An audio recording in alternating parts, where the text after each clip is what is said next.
Amigos, como vocês estão? Espero que bem, apesar das lutas e das adversidades que estamos passando. Bem, o vídeo de hoje é um vídeo diferente aí. O pessoal que está acostumado a acompanhar meu canal sabe que no meu canal eu costumo, né, falar e conversar com vocês a respeito de três temáticas, né, que é justamente poesia e literatura. Então vão ter alguns vídeos dedicados à poesia e dedicados à literatura, alguns vídeos sobre tabacos e cachimbos, eu acho que esse é o que mais tem aí no canal, e alguns vídeos sobre história e teologia, né, que são as duas graduações que eu curso, né, tanto história quanto teologia. E apesar disso, né, aí no e de eu comentar algumas dessas questões atreladas a essa temática, tanto teológica quanto histórica, um vídeo todo dedicado a esses temas são poucos que tem no meu canal, né? Na maioria das vezes eu falo isso ao longo de outros vídeos. E eu vou passar a fazer uma série de vídeos, não exclusivamente, né? Eu vou revezar elas com um vídeo sobre tabaco, com um vídeo sobre cachimbo, mas eu vou fazer alguns vídeos, vou dar um foco maior então aos vídeos relacionados a essa temática, tanto uma temática histórica quanto uma temática teológica, né? E no âmbito dos textos, dos vídeos relacionados a conceitos históricos, vou fazer uma série de vídeos chamados Reflexões Históricas, né? Que a ideia não é falar muito de uma questão tanto de história factual, né? De algum acontecimento que aconteceu na história e comentar sobre isso, mas é fazer uma reflexão, né? Fazer uma quase como que pensar uma filosofia da história, assim, e analisar a história e os fatos que ocorreram a partir de uma perspectiva do presente. Né? Porque tem-se muito uma visão de que a história é o estudo do passado, de que a história é o estudo das coisas que aconteceram, né? Enfim, de coisa de um museu, de coisa passada. Quando na verdade a história, né, ela é o estudo do homem no tempo, não necessariamente o tempo passado. Né? Mas a história pode ser também uma história do presente. E o olhar para o passado é, na verdade, uma tentativa de compreender o presente, de compreender o tempo em que vivemos, né? O que motiva os historiadores, pelo menos numa concepção da história que eu tenho, o que motiva um historiador não é um fetichismo, né, ou um desejo com as coisas mortas e do passado, mas é uma tentativa de compreender o presente a partir daquilo que os nossos antepassados viveram, a partir daquilo que os homens do passado viveram. Então, dentro dessa linha de uma reflexão histórica, o vídeo de hoje eu queria comentar sobre esse carinha aqui, ó, chamado Walter Benjamin. Talvez vocês já tenham visto esse carinha aqui, esse senhorzinho aqui, né? Talvez você já tenha ouvido falar a respeito do Walter Benjamin. Para quem não sabe, né, o Walter Benjamin foi um alemão, nasceu em Berlim em 1892 e morreu em Porto, uma cidade fronteiriça da Espanha, em 1940. O Walter Benjamin ele foi um ensaísta, um crítico literário, tradutor, filósofo, sociólogo e, de certa maneira, um historiador também, né? Alemão, né? Nasceu em Berlim, de ascendência judaica, então ele provinha de uma família de judeus, tá? E a gente vai falar um pouco, né? Ouve-se muito a respeito do Walter Benjamin, e seu principal trabalho, que é a obra de arte na era da sua reprodutibilidade técnica, que é um livro de 1936. Eu vi algumas coisas a respeito do Walter Benjamin na escola a respeito dessa questão mais atrelada à arte, à crítica da arte, a crítica dessa questão de como a arte, a partir do século XX, ela vai perdendo a sua singularidade artística e vai se tornando uma questão mais quase que industrial, maquinal, né? Muito pautada pela distribuição e pelo lucro. Né? Mas o Walter Benjamin ele é fundamental quando a gente pensa a história por causa de um trabalho seu, de uma obra sua, que é as teses sobre o conceito da história. Está escrito em 1940, publicado postumamente. Isso porque em 1933, com a ascensão do nazismo na Alemanha, o Walter Benjamin se exila, né, na França, em Paris, se não me engano, e vive lá de 1933 até 1940, quando a Alemanha nazista toma a França, né, invade a França, e aí ele sabendo que por ser judeu e ainda por cima judeu marxista, né, muito provavelmente ele seria preso, seria condenado e iria para os campos de concentração. Então ele foge junto com um grupo de outros judeus, mas ele é preso na cidade de Porto, na Espanha, porque a Espanha era um regime fascista também à época, né, comandado pelo... Agora me fugiu o nome do, do ditador fascista da Espanha. Só tá me vindo de Portugal, que é Salazar, mas o da Espanha é o Franco, né? E aí ele é preso, e aí ele teme ser mandado, deportado de volta para a Alemanha e ir para os campos de concentração.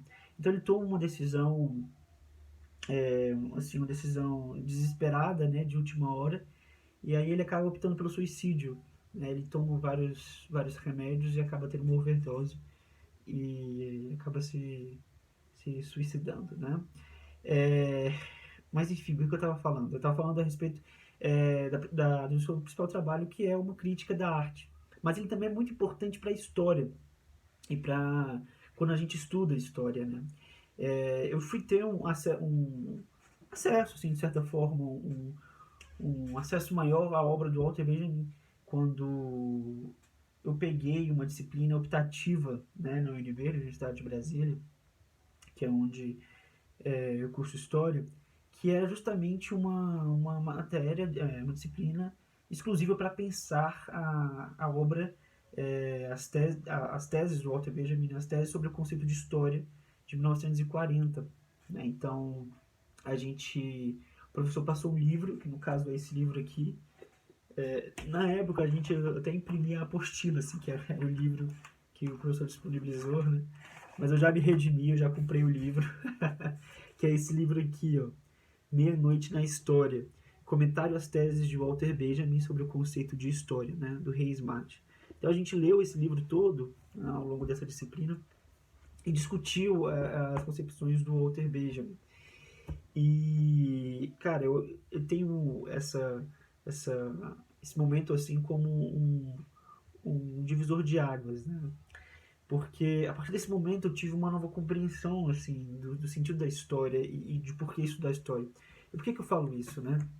Porque dentro da história tem o pessoal fala que tem três disciplinas muito importantes, né? Que é a introdução ao estudo da história, que é uma matéria que você pega no primeiro semestre. Depois tem teoria da história, que é uma matéria muito importante, que você pega ali no quinto semestre. Depois tem metodologia da história, que você pega no sétimo ou no oitavo semestre, que é quando você está se formando. E tanto a minha introdução ao estudo da história quanto a minha teoria da história, eu peguei com professores que, assim, tiveram seus problemas, enfim, eu não tive uma boa experiência, nem uma boa base nessa questão de teoria da história, de pensar a história, de pensar qual é o sentido da história, né? De certa forma, uma maneira de uma filosofia da história, né? Se a história tem algum sentido ou não, e de por que estudar a história, né? Até mesmo para a gente tentar se desvencilhar de um conceito da história muito positivista, de uma história dos grandes nomes, das grandes datas, dos grandes feitos, como se a história fosse só isso, né?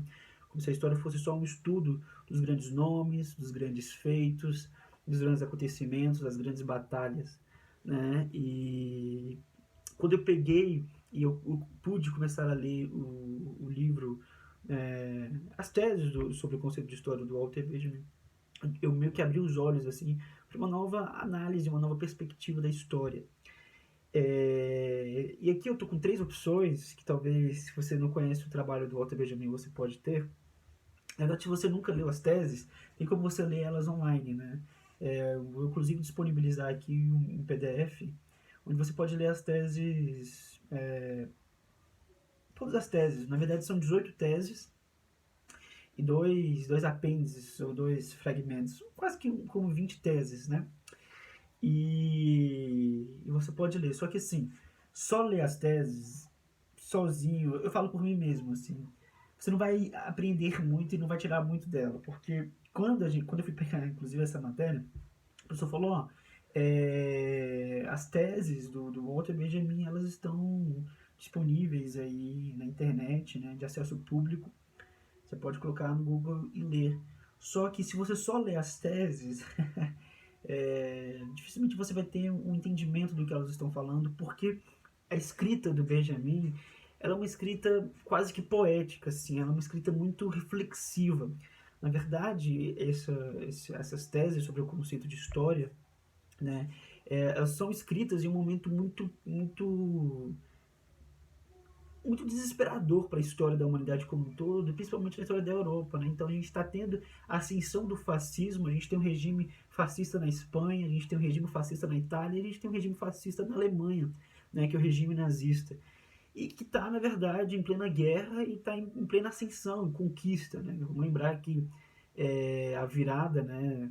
Onde os nazistas vão começar a perder, vai se dar só a partir de 42, 43, até 44 a gente podia dizer que os nazistas estavam ganhando a guerra, pelo menos na frente ocidental, né? Então, essas teses são escritas em 1940, quando parece que a Alemanha nazista vai ser vitoriosa em todos os sentidos, né? Ela já tomou Paris, então ela já tomou a França de forma assustadora, né? Com a sua guerra relâmpago, acho que é Blitzkrieg. Então, assim, o cenário mundial era um cenário desesperador, um cenário angustiante. Era um cenário em que o fascismo estava prevalecendo, o fascismo estava em plena ascensão, né? E tem um escritor, agora esqueci qual é o nome dele, né? Que escreve, fala que a gente está que escreveu, né, que aquela geração, aquelas pessoas que estavam vivendo aquele momento estavam na meia-noite do século. Inclusive, o Reis Mate utiliza essa frase para dar título a esse livro dele, né, Meia-Noite da História. Porque é um momento assim de grande tensão em que a Europa está vivendo. E essas teses, elas são quase que reflexões desse momento de angústia em que o Walter Benjamin está vivendo, né? Tanto uma angústia histórica, porque a humanidade estava passando por um momento de quase que de flerte, não apenas de flerte, mas assim de entrega, né, as grandes democracias ocidentais haviam se seduzido e haviam se entregue ao fascismo, né? Então essas teses elas brotam justamente desse momento. E aqui, por isso que eu tenho essas 3 edições, porque, por exemplo, essa edição aqui da editora Autêntica, que é Walter Benjamin, O Anjo da História, é um compilado de 10 ensaios do Walter Benjamin, que são muito bons. E entre um desses ensaios, né, está as teses sobre o conceito da história. Tá? E aí você aqui tem as teses, só as teses sem nenhum comentário a respeito delas. Tá? Então você pode ler as teses também sem nenhum comentário. Mas se você não tem um grande conhecimento a respeito de Walter Benjamin, a sua primeira acesso a ele, eu recomendo muito você fazer uma leitura mediada, assim, uma leitura de forma conduzida, né?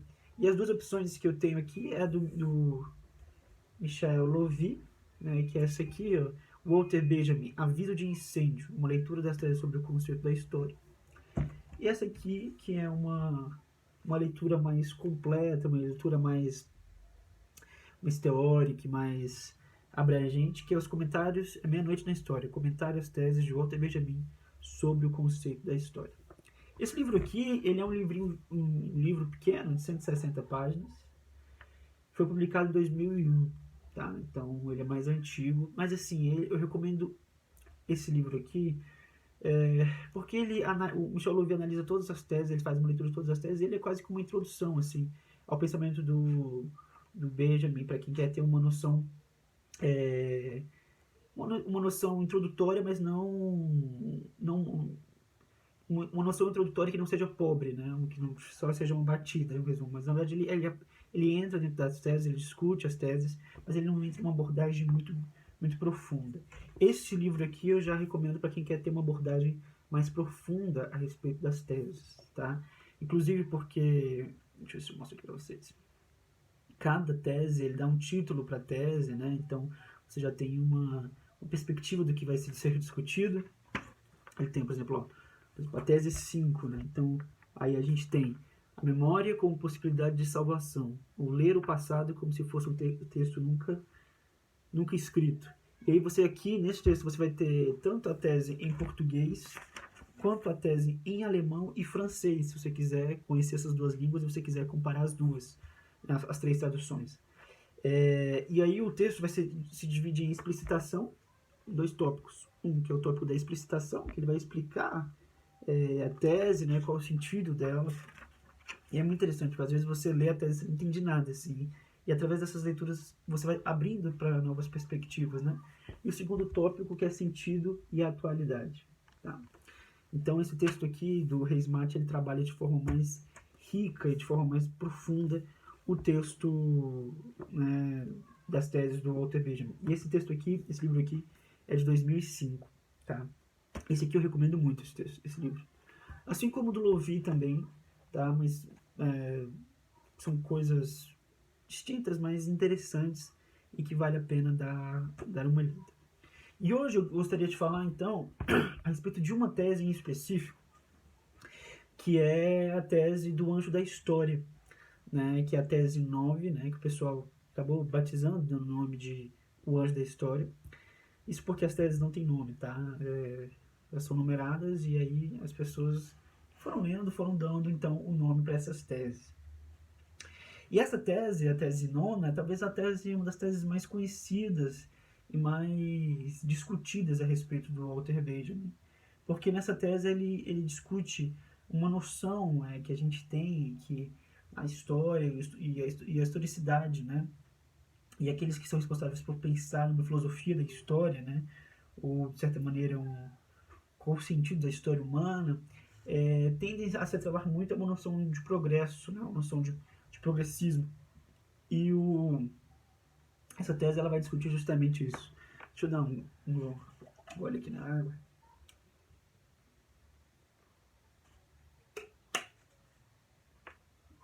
E aí eu queria fazer a leitura para vocês verem, inclusive, como as traduções elas são diferentes, assim, elas têm umas diferenças, tá? E a tradução que o Michel Louviu utiliza, para mim, nesses três aqui, seria uma mais difícil, assim, de mais difícil entendimento. Eu gosto muito da tradução que o Reis Mate utiliza, e eu gosto muito da tradução que o João Barreto, nesse livro da Autêntica, utiliza. A tradução do Louvi, eu acho ela um pouco... Não sei, eu acho um pouco... Não acho ela tão clara quanto as outras, tá? E aí eu vou ler aqui para vocês terem uma ideia do que eu tô falando. Olha só. A tese 9 diz o seguinte. Ela começa, né, com um poema do Gerhard Scholling, não sei se é Scholling, que diz o seguinte: minha asa está pronta para o voo, de bom grado voltaria atrás, pois permanecesse eu também tempo vivo, teria pouca sorte. E aí vem a tese do Walter Benjamin. Existe um quadro de Klee intitulado Ângelos Novos. E nele está representado um anjo que parece estar a ponto de afastar-se de algo e que crava o seu olhar. Seus olhos estão arregalados, sua boca está aberta e suas asas estão estiradas. O anjo da história tem de parecer assim. Ele tem seu rosto voltado para o passado, onde uma cadeia de eventos aparece diante de nós. Ele enxerga uma única catástrofe, que sem cessar amontoa escombros sobre escombros e arremessa a seus pés. Ele bem que gostaria de demorar-se, despertar os mortos e juntar os destroços. Mas do paraíso sopra uma tempestade que se emaranhou em suas asas, e é tão forte que o anjo não pode mais fechá-las. Essa tempestade o impele irresistivelmente para o futuro, para o qual dá as costas, enquanto o amontoado de escombros diante dele cresce até o céu. O que nós chamamos de progresso é essa tempestade, tá? O Walter Benjamin está se referindo a um quadro chamado Ângelos Novos, que é um quadro do Paul Klee, que inclusive está completando 100 anos hoje, tá? Que se vocês colocarem aí no Google vai aparecer Ângelos Novos, Paul Klee vai aparecer, mas é esse aqui. Inclusive o texto do Michel Louvi é até mais didático, assim, tem mais, aparecem umas fotinhas e algumas imagens, né, dos outros textos. Mas esse aí, então, é o quadro, tá? Esse seria o quadro do Paul Klee chamado Ângelos Novos, que, na verdade, esse quadro estava, então, com o Scholling, né? Um quadro que ele havia comprado, não sei, e aí ele envia esse quadro ficou, não sei muito bem a história a respeito desse quadro, se esse quadro acaba ficando com ele, com o Scollin. E eu sei que ele envia esse quadro pro Walter Benjamin, né? O Scollin mora em Munique, ele manda pro Walter Benjamin em Berlim, no aniversário de 28 anos, 29 anos do, do Walter Benjamin, né? Eu acho que tem algum deles aqui que fala. Assim, o texto integral deste poema de Gerson Scollin, escrito a partir do quadro de Klee, que esteve durante muito tempo na sua casa em Munique, e enviado a Benjamin no dia de seu aniversário, em 15 de julho de 1921, encontra-se na edição completa das cartas. E aí tem a tradução do poema completo, mas o Gerson Scollin escreve, então, um poema, né, sobre esse quadro. Olha só, eu vou ler aqui o poema que o Scollin escreve, o Gerson Scollin escreve, e envia junto com o quadro para o Benjamin de aniversário dele. O poema diz assim: aqui da parede nobre, não pouso olhar em ninguém, venho do céu que vos cobre, sou o homem-anjo do além. O meu reino, o homem é bom, mas não é nele que aposto. Recebo do alto o dom, e não preciso de rosto. A região de onde vim tem medida e luz sem fundo. O que me faz ser sim é prodígio no vosso mundo. Dentro de mim está a urbe, para onde Deus me mandou. O anjo com este selo, nunca ele o deslumbrou. Minha asa está pronta para o voo. Altivo, se pudesse, voltaria, pois ainda que ficasse tempo vivo, pouca sorte teria. Os meus olhos são negros e fundos, e nunca se esvazia o meu olhar. Sei muita coisa deste mundo, sei o que venho anunciar. Não sou simbólico nem trágico, significo o que sou, é tudo. E em vão giras o anel mágico, pois em mim não há sentido. Tá? Esse é o poema, então, na sua integridade, concretude, que o Gerhard Scollin, que é um estudioso da Cabala judaica, né, escreve a respeito do quadro. Então provavelmente esse quadro devia estar na casa do Scollin, ele devia ver esse quadro.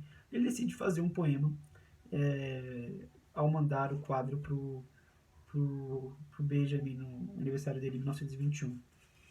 E esse quadro, querendo ou não, vai gerar um impacto dentro da perspectiva do Benjamin, porque ele vai escrever essa tese falando, então, que esse anjo, né, ele representa o anjo da história. Né? E por quê? Deixa eu pegar uma outra tradução, que essa tradução aqui ela é um pouco ruimzinha. Olha só. Há um quadro de Klee que se chama Ângelos Novos. Ele representa um anjo que parece estar a ponto de afastar-se de algo em que está cravado seu olhar. Então, o anjo está olhando para alguma coisa, né? Seus olhos estão esbugalhados, a boca aberta e as asas estendidas. Então, ele é um anjo assustado, espanto, né? Que tem um olhar espantoso, assim, né? Ele tem o rosto voltado para o passado, né? O anjo da história deve ser parecido com ele. O que se apresenta a nós como uma cadeia de acontecimentos, ele vê como uma catástrofe única, que sem cessar acumula ruínas sobre ruínas, lançando-as a seus pés. Bem que ele gostaria de deter-se, de despertar os mortos e recompor os fragmentos.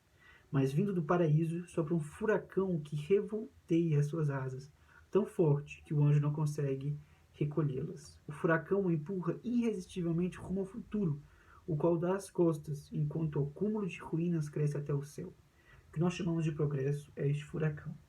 Então, o Walter Benjamin fala que se houver um anjo da história, ele é parecido com o anjo do Klee, né? Porque é um anjo que está olhando para alguma coisa assustado, assim, desesperador, né?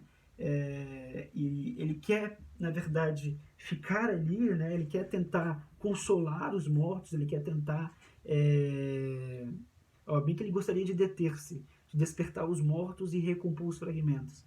Então ele quer ficar ali, ele quer recompor aquela situação, ele quer redimir aquelas pessoas, aqueles mortos, mas ele não consegue ficar ali, porque do céu, né, vem um vento muito forte, um ventaval, um furacão, que arremessa ele para o futuro, para o qual ele dá as costas.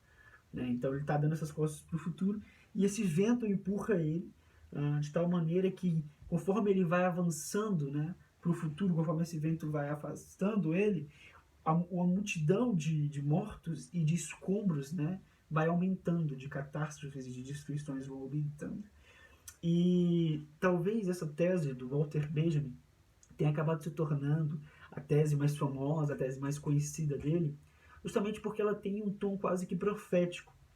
Ela é escrita em 1940, entre fevereiro e março de 1940, e é claro que o Benjamin não tinha como ter uma noção e nem ter um conhecimento a respeito das catástrofes, né, desastrosas e iminentes que estavam por acontecer, né, como os campos de concentração, os campos de extermínio, né, de Auschwitz, Treblinka e tantos outros, o extermínio em massa dos judeus.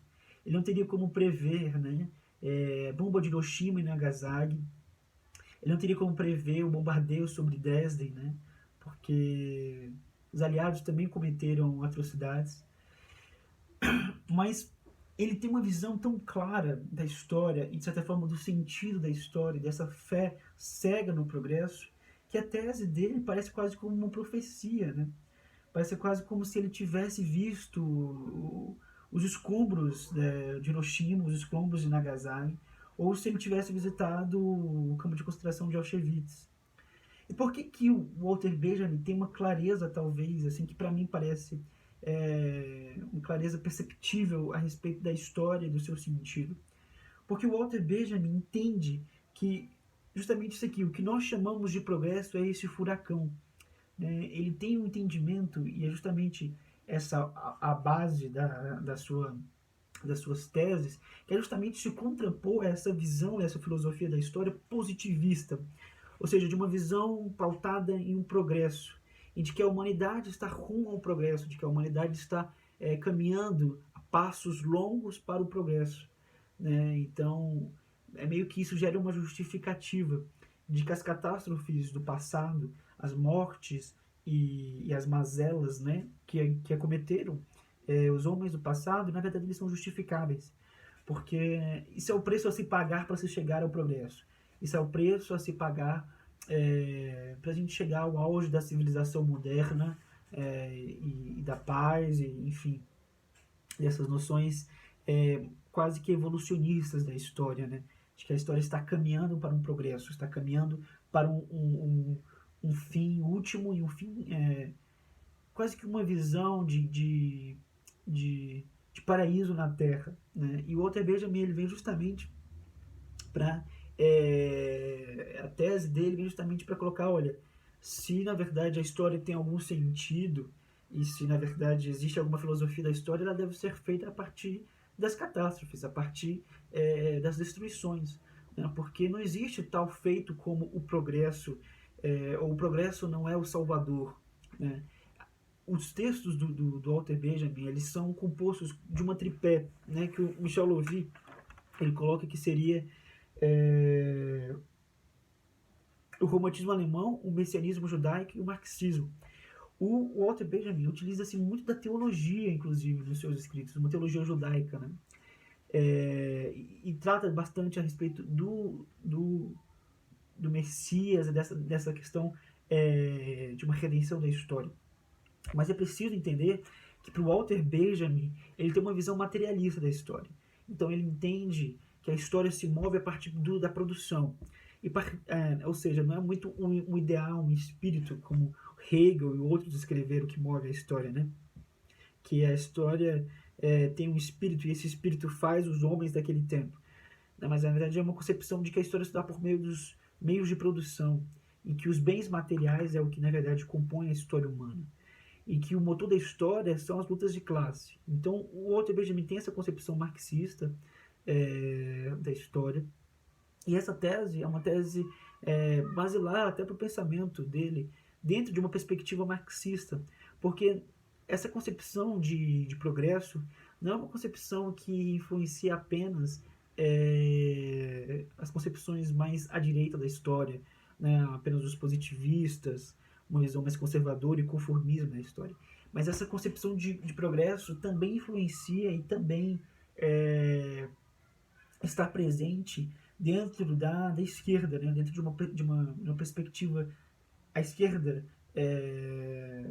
na política, e tanto uma questão marxista também, né? Porque há muitos marxistas que tendem a pensar de que a revolução socialista, ou a revolução, o levante das classes oprimidas contra os opressores, é uma coisa quase como que o destino da história, né? Algo quase como que inevitável, que vai acontecer independente dos esforços do capital, porque vai chegar-se um ponto em que as contradições entre os meios de produção e a opressão que se é imposta vão ser tão grandes que essas massas vão se sublevar de alguma maneira. Então essa concepção até de progresso tende a estar também numa perspectiva mais à esquerda. E o Walter Benjamin ele vem justamente uma tentativa de fazer, olha, a gente precisa se desvencilhar dessa perspectiva de progresso, que influencia inclusive é uma perspectiva à esquerda da história. Né? E essa tese é basilar, porque o seu tom de profetismo, né, o seu tom de quase que assim, sabe do que vai acontecer, ela mostra justamente essa clareza, né, uma clareza de que o progresso ele não trabalha para o homem, ele não trabalha para a humanidade. Né? Na verdade, o que o progresso tem a fazer é oprimir mais ainda a humanidade, né? E fazer com que a vida humana seja feita e se dê em prol de um progresso que na verdade não favorece essas pessoas, ou favorece pouquíssimas pessoas, né, que na verdade tende a favorecer mais o opressor do que o oprimido.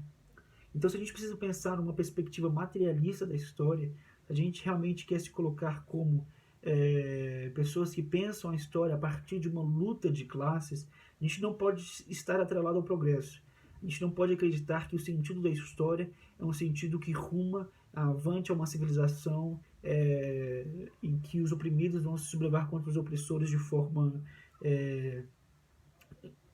natural ou quase como de forma inconsciente. Né? Então, é preciso pensar que o fascismo, né, e inclusive o Walter Benjamin fala isso na tese 8, que ele fala que algumas pessoas falam, nossa, como é possível que o fascismo aconteça em pleno século XX? E ele fala que isso, na verdade, não tem nada de novidade histórica, porque o que ele coloca, e eu acho que a gente tem que pensar muito, principalmente agora no século XXI, em que o fascismo está em plena ascensão, né? E às vezes a gente fala isso, está exagerando, mas é um fato, né? A extrema-direita está em ascensão em todo, quase como que um cenário político mundial, né? É preciso pensar isso, de que isso não é um atraso, ou tipo, nossa, como isso é possível de acontecer? Na verdade, isso é justamente fruto desse progresso. Né? Então, se você pensa nos campos de extermínio em massa que a Alemanha nazista perpetrou contra judeus, ciganos, negros, homossexuais, enfim, você para pensar que o que proporcionou isso de acontecer foi justamente o progresso, foi justamente aquele tempo, né? Ou seja, quase que indústrias da morte ali, matando milhares e milhares de pessoas por dia, aquilo seria impossível de se realizar se você parar pensar 500 anos atrás ou 300 anos atrás, né? Então, justamente o progresso ele gera as condições propícias para que o fascismo se manifeste. Ou seja, o fascismo não é um pensamento retrógrado de uma humanidade bárbara ou selvagem ou não civilizada. Na verdade, ele é a manifestação da civilização, ele é a manifestação do progresso, ele é a manifestação dessa cultura civilizatória que a gente tende a imaginar de que a humanidade está seguindo para esse caminho. Né? E aí eu queria ler algumas partes aqui, tanto do Louvi quanto do Reis Mate, que eu acho que são muito interessantes. Tá? Então,